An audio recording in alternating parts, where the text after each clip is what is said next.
Hey guys, it's Klingon Warrior here, and today I'll be explaining to you crew skills, what they are, what they do, and how to get them. So first off, crew skills are perks or buffs to your crew members' abilities that will help you succeed in battle.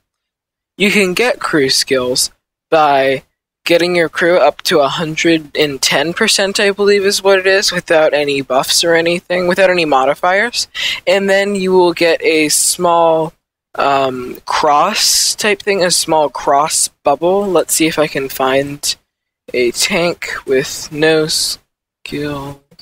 Anyway, so essentially, one of these little bubbles will appear and there'll be a cross inside. What you do is you click on the bubble. Oh, here's one. Okay. So what you do is you click on the bubble, and then it will come up with a menu of all sorts of different crew skills that there are. So, first of all, there are the common crew skills. They can be repairs, camouflage, firefighting, or brothers in arms. These are crew skills that will work on any crew member, for any nation, in any type of tank, in any position. Any crew member is capable of having these skills. Then there are the qualification skills. This crew member is a driver, so all of his skills will be driver related. They will help the tank succeed in moving across the terrain faster, or something like that. Something in that line of events, I guess you could say. Okay, so real quick, I am going to switch back in my good crew members. So, there are tons of different kinds of crew skills, all sorts of stuff, and you can stack them. So, like, you can have an infinite amount of crew skills. Like, for example, on my driver here, I have clutch braking, off-road driving, and camouflage. Clutch braking is a perk that increases the traverse speed of your tank, so it'll make you turn faster. Off-road driving, that's pretty self-explanatory. It allows you to move faster when on rough terrain. And then camo makes your vehicle less detectable.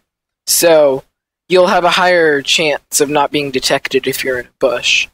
And so, essentially, there will be a little percentage counter telling you how much more until you have the skill. And some skills, like camouflage or firefighting, most things like that, they will,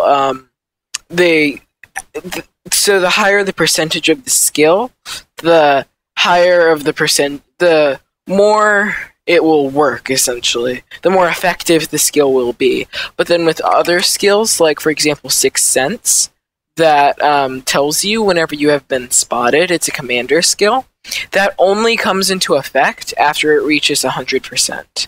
Same thing with Jack of all trades. Wait. Never mind. Jack of all trades is build-up kind of a thing. And then Eagle Eye comes into effect after it reaches 100%. So, those are essentially just the different kinds of crew skills, the way that you can apply them, and all sorts of stuff. So now I will tell you what crew skills there are and what they do. So, first of all, if you have a commander, and also here, actually, I'm going to find a tank that has at least one of everything: the TOG, the SS TOG, or whatever, the land battleship. So I go into personal file, skills, and then there are the common skills, and then for commander. For commander, you can equip mentor, which provides additional experience. Essentially, it's like accelerating crew training, but even more so.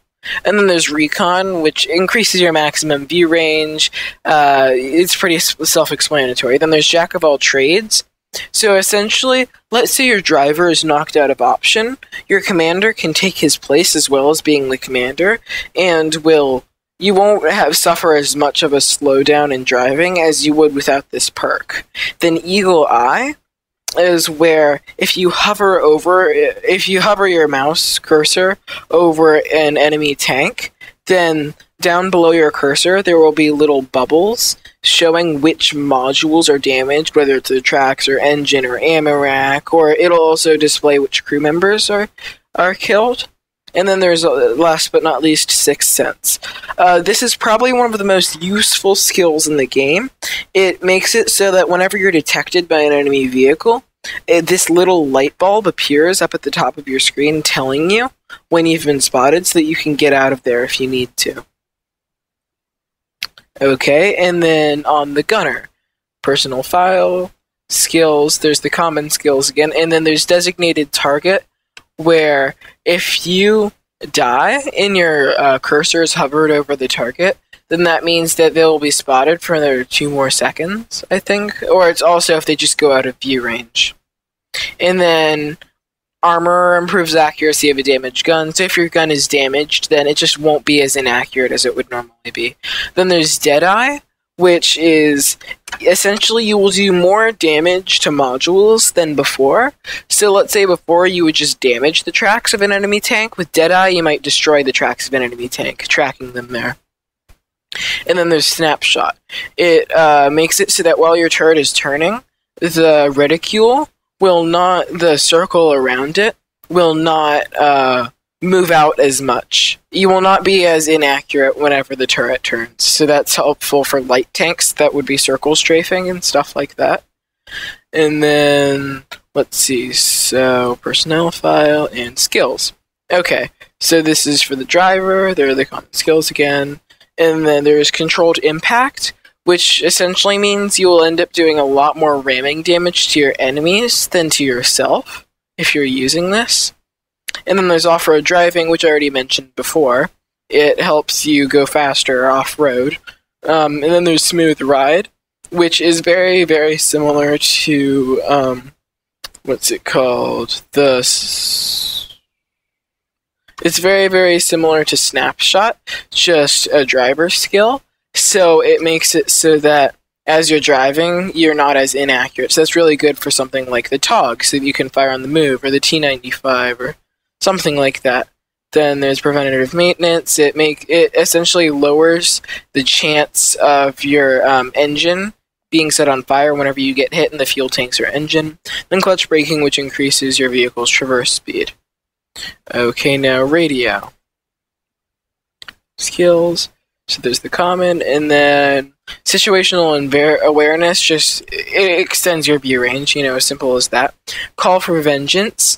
It makes it so that after you have died, then you still report the enemy positions on the minimap to your allies for another 2 seconds. So that'd be really useful if you just need to get that one last spot in.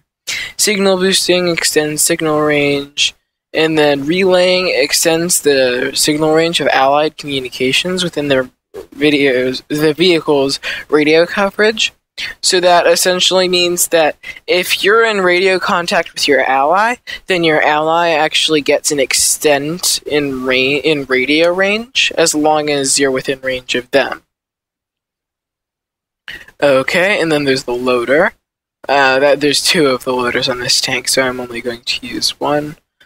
Skills, and then there's the loader. So there's intuition, which essentially, this one nobody really knows about. This one is pretty controversial. So either there's a chance, I've never had this problem, so I don't think that's true, but my friends think it is. Actually, I'm not even going to mention that. Never mind. That's not true now that I think of it.